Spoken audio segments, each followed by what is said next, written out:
This short presentation looks at the assessment guidelines and gives some advice on completing the coursework assignment for the module Community Aspirations and Resources. The assessment is a 6,000-word submission that provides an explanation and in-depth critical analysis of an aspect of good practice in relation to the project or initiative that is the focus for the practice activities. It's due on the 26th of April and is worth 100% of the module mark, so this is your only piece of assessment for this module. There's a strong critical aspect to the assessment, with being asked to give an in-depth critical analysis of the aspect of good practice that you identify. And 6,000 words is a fairly lengthy piece. Do make sure that you don't use all of those words just describing the area of good practice that you have identified. You're being asked to provide a critical analysis, so make sure that you engage in discussion.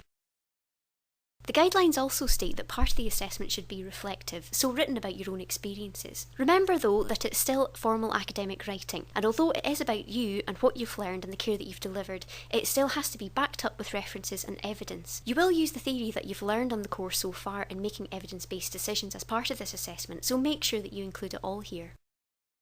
The marking criteria also gives informative guidance on the important aspects to include and consider in developing your assessment. Firstly, make sure that you give evidence of attention to purpose, so do read the guidelines carefully and make sure you know exactly what you've been asked to do. It's also important that you demonstrate that your content is underpinned by this critical analysis and evaluation of relevant literature and data. So make sure you include a variety of different resources and references, so for example, research from journals, policy documents, and also the underpinning theory, to show how widely you've read and also to relate all this evidence to practice and what it means for healthcare. You also have to demonstrate a developed and reasoned argument, and 6,000 words does seem like a lot to write, and it could be quite easy in that context to lose your focus, so it's important at the very beginning to write a plan and decide what to include. In applying and synthesising relevant theory into practice settings, you'll be using your experiences and the reading that you've done to link theory to your clinical experiences and learning in the clinical area. And also pay attention to the overall presentation, structure and coherence of your writing,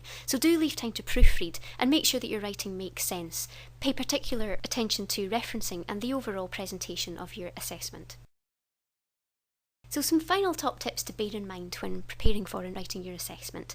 Firstly, plan your structure. Make sure that you put together an idea of how you'll develop your argument. So for example, write a list of the essential topics that you want to include and organise them in an appropriate order. Developing a reflective writing style might take a bit of practice, and this assessment in particular will use a lot of your own experience. Make sure that you include this in a constructive way that helps build your argument. Remember that you still need to have evidence for everything that you write and appropriate and rigorous references. Most importantly, remember to be critical and analytical. The temptation within 6,000 words is to include a lot of detail, but this detail has to have significance. So think about the positives and negatives of the area of good practice that you've identified, and then think about where you can bring theory in to show appropriateness, for example.